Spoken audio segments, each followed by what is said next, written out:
I think of that moment where they bring so much joy.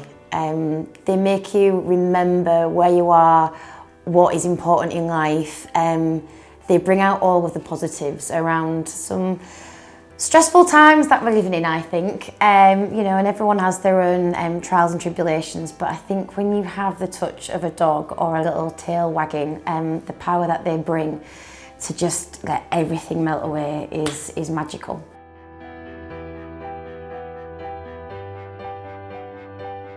My Ruby Tuesday is just over 2, a little schnoodle, and she brings me so much joy. Even when I've had jobs, actually, the director's fallen in love with her, especially in theatre, and she's been allowed to come to rehearsals and many a pantomime she has been with the Wicked Witch or Prince Charming, but because she just brings about a connection with the cast as well a lot of the time, and it's not always feasible to do that.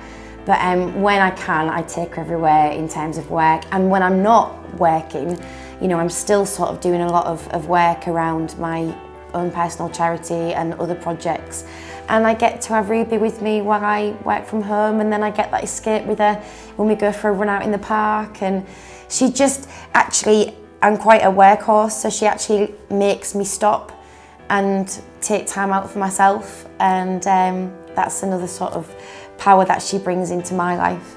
I had originally called her Beauty, and I just remember looking at her thinking, she's beautiful, don't get me wrong, but I was like, she's too cheeky for a beauty. I was thinking, what is it about her? And there was an episode of Cutting It, I don't know if you remember the series Cutting It from years ago, and there was a character in it called Ruby, and they all sang, when she got married, they all started singing Goodbye Ruby Tuesday. But I just remember that character and thinking she was quite cheeky, chirpy, a bit different, and I thought, she's a Ruby, that's what she is.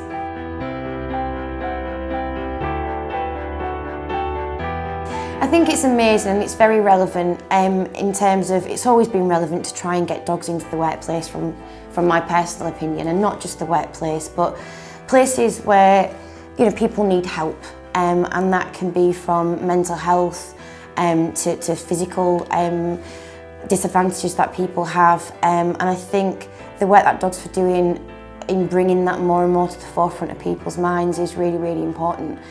Not everybody is lucky like, you know, I am at the minute. I'm able to walk, I'm able to go about my day-to-day life without the aid of you know, anybody around me. But there are a lot of people out there who, once a partner goes or once something fails in their body, whether it be physical or mental, you know, the options for them are very limited. And I think the work that the work that Dogs for Good do is really sort of life-changing for a lot of people in ways that I don't really know if people realise how big these changes are for you know, people out there who are struggling. So I really believe in what Dogs for Good are doing, and I think hopefully long may it continue from strength to strength.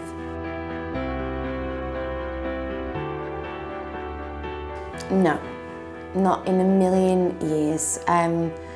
I will hopefully have Ruby until my grey hairs start, because she's still young. I'm 35, not giving too much away, but she's you know, I want her to be, I see her as being a pivotal part of my life. And like, I had dogs growing up, and when they passed on to the pearly gates, they never left me.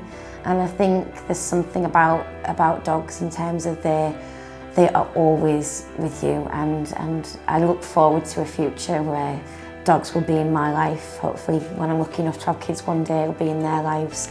So yeah, no, it's definitely not an option not to have a little fairy friend.